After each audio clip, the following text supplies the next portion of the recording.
नमस्कार दोस्तों, स्वागत है आपका हमारे यूट्यूब चैनल पर। अगर आप चैनल पर नए हैं तो प्लीज़ चैनल को सब्सक्राइब कर लीजिए, अपने दोस्तों को शेयर कर दीजिए। ठीक है, चलिए फिर देर ना करते हुए डिक्टेशन शुरू करते हैं। डिक्टेशन शुरू होगा 5 सेकंड बाद।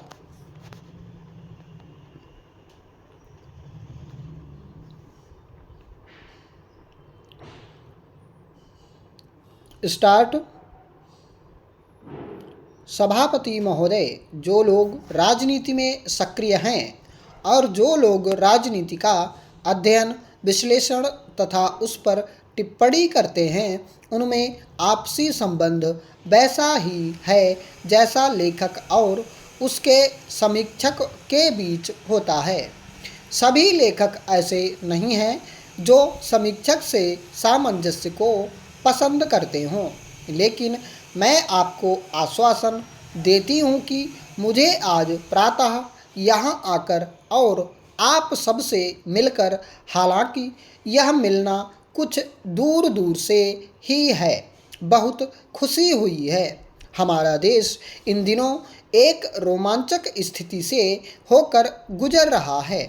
जनता को मालूम है कि उसे किस दिशा में बढ़ना है और क्या लक्ष्य प्राप्त करना है। उन्हें यह भी काफ़ी सीमा तक पता है कि उनके पास कौन कौन से साधन हैं, कौन से उपकरण हैं जिनका वे उपयोग कर सकते हैं और किस तरह वे अधिक तेज़ी से आगे बढ़ सकते हैं। अधिकाधिक जनता की संलग्नता बढ़ती जा रही है और एक प्रकार की जनशक्ति का निर्माण होता जा रहा है। जैसा कि मैंने एक अन्य अवसर पर और एक अन्य देश में कहा था, यह पहला मौका है जबकि आम आदमी समवेत स्वरों में अपनी बात रख रहा है। इतिहास के क्रम में हमें महान जननेता तो मिले हैं, लेकिन स्वयं जनता मूक दर्शक बनी रही है। उसकी आशा आकांक्षाओं की अभिव्यक्ति कोई और ही करता रहा है और उसके मन की बातों को कोई और ही सामने रखता रहा है। जैसा कि महात्मा गांधी ने अत्यंत सुंदरता के साथ रखा, लेकिन पहली बार यहाँ और शेष विश्व में लोग अपने महत्व का अनुभव कर रहे हैं तथा अपनी इच्छाओं, आशाओं और कठिनाइयों को स्वर दे रहे हैं। स्वाधीनता के लिए हमारे संघर्ष और अन्य नव स्वाधीन देशों के संघर्षों में एक अंतर यह रहा है कि महात्मा गांधी और जवाहरलाल नेहरू के नेतृत्व में हमारा आंदोलन कुछ थोड़े से पढ़े लिखे या उच्च वर्ग के लोगों तक सीमित न रहकर पूरी जनता का आंदोलन बन गया तथा साथ साथ उच्च नैतिक एवं बौद्धिक संवेदनाओं को भी अपने साथ लेकर आगे बढ़ा।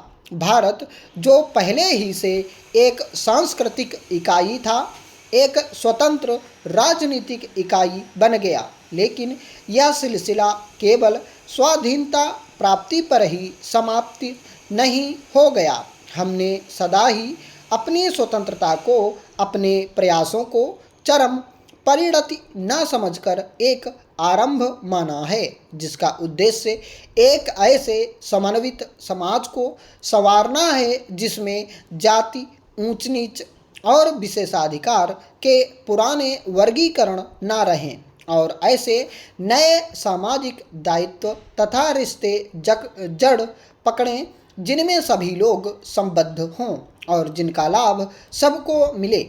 स्वतंत्रता मिलने के 56 वर्ष बीत चुके हैं। इन 56 वर्षों में हमने काफ़ी दूरी तय की है। समय समय पर हम अपनी गति में तेजी लाते रहे हैं। बाहरी हमलों और अब तक के सबसे भयंकर सूखे तथा अन्य आर्थिक संकटों के बावजूद जनता में अब पहले की अपेक्षा कहीं ज़्यादा आत्मविश्वास है। सभापति महोदय, आप अगर पढ़ना सीख जाएं तो प्रश्न उठता है कि आप क्या पढ़ेंगे। क्या इतना ही पर्याप्त है कि लोग पढ़ना सीख जाएं और वही सब पढ़ें जिसे साक्षर देशों की अधिकांश जनता पढ़ रही है? शायद यह अधिक अच्छा होगा कि हम वह सब ना पढ़ें। मैं नहीं सोचती कि साक्षरता के विकास से स्वतः हम मूल्यों को विकसित करते जाएंगे। अगर चुनाव मूल्यों को अपनाने और साक्षर बनने के बीच हों तो स्पष्ट है कि हम पहले का चुनाव करेंगे। लेकिन मैं पूरी तरह सहमत हूँ कि अगर आप दोनों को एक साथ पा सकें तो यह बहुत ज़्यादा अच्छी स्थिति होगी, क्योंकि उससे औरों के मूल्यों और विचार जगत के लिए मन की खिड़की खुल जाती है।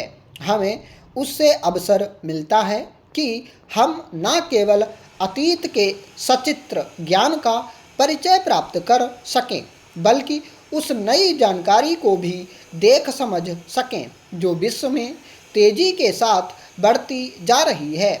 लेकिन भारत में हम यद्यपि साक्षरता की दृष्टि से बहुत पिछड़े हुए हैं, तथापि मैं समझती हूँ कि हमारे लोगों में ठोस सहज बुद्धि है। वे अपनी कठिनाइयों को, अपनी परिस्थितियों को, अपने क्षेत्र की समस्याओं को काफ़ी सूझबूझ के साथ आंक सकते हैं और ये ही गुण तब सामने आते हैं जब उन्हें कोई निर्णय लेना होता है, कोई राजनैतिक निर्णय करना होता है। राजनीतिक प्रणालियों के अंतर्गत जनता की गहन प्रतिक्रिया तब व्यक्त होती है जब लोग अपनी इच्छा को स्वतंत्र भाव से और कारगर ढंग से प्रकट कर सकें। तभी पुराने पूर्वाग्रहों और अनर्जित विशेषाधिकारों को भी पक्के तौर पर हटाया जा सकता है। यह बात नहीं है कि इस क्रम में कोई विकृति पैदा नहीं हुई है, लेकिन समान रूप से विचित्र तथ्य यह है कि वैसी स्थिति में अपने आप को सुधारने के लिए अविलंब कार्रवाई की जाती है। फिर भी जब हम अपने यहाँ के अधिकांश राजनीति शास्त्रियों की किताब पढ़ते हैं या अखबारों और पत्रिकाओं में लेख आदि पढ़ते हैं तो ऐसी स्फूर्तिदायक बातें हमें देखने को नहीं मिलती। आप मुझे यह कहने के लिए क्षमा करें कि उनसे ऐसा लगता है जैसे एक नीरस सामान्यता का क्रम कभी टूटेगा ही नहीं। आलोचना की बात समझ में आ सकती है, वास्तव में उसकी राजनीति की जैसे कि अन्य कार्यक्षेत्रों में भी बहुत आवश्यकता होती है।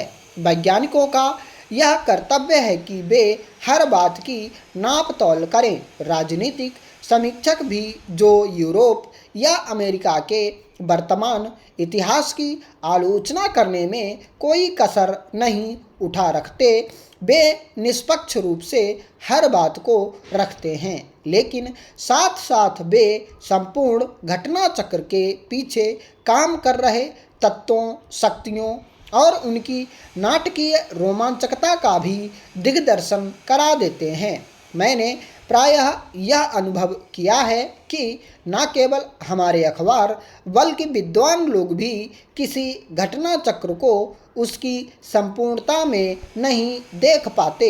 हमारे यहाँ विश्वविद्यालयों की पढ़ाई और अनुसंधान की पद्धति ऐसी है। हिंदी देश की राष्ट्रभाषा है। देश के स्वतंत्र होने पर निश्चय किया गया कि हिंदी को अंग्रेजी का स्थान ले लेना चाहिए। अंग्रेजी विदेशी भाषा है और विदेशी शासन के बल पर सारा राजकाज इस भाषा में होता था। सन 1950 में संविधान बना तो निश्चय किया गया कि हिंदी का विकास किया जाना चाहिए। सारा राजकाज हिंदी में तभी हो सकेगा जब हिंदी पूर्णतया विकसित हो जाएगी। समझा गया था कि 1965 तक हिंदी विकसित हो जाएगी और तब वह अंग्रेजी का स्थान ले लेगी, लेकिन सरकार हिंदी के विकास के लिए अनुकूल वातावरण नहीं बना पाई। जिसके कारण सन 1965 में देखा गया कि हिंदी का विकास नहीं हुआ, अतः अंग्रेजी सहभाषा बनी रह गई। प्रश्न यह है कि अंग्रेजी के सहारे यह कार्य कब तक होगा और हिंदी का पूर्ण विकास कब होगा। हिंदी भाषा अपने आप में समर्थ है, उसमें पर्याप्त साहित्य है, फिर भी जो राजकार्य और शिक्षा अंग्रेजी में ही होती रही है, उसे बदलने के लिए एक बहुत बड़ी पारिभाषिक शब्दावली चाहिए। दफ्तरों, बाजारों, न्यायालयों में अंग्रेजी चलती रहती है। सेना, पुलिस, रेल, डाक में अंग्रेजी रही है। लोग बोलचाल, पत्र पत्रिका, निमंत्रण पत्र, नामपट आदि सभी लोक व्यवहारों में अंग्रेजी का व्यवहार करते रहे हैं। स्टॉप।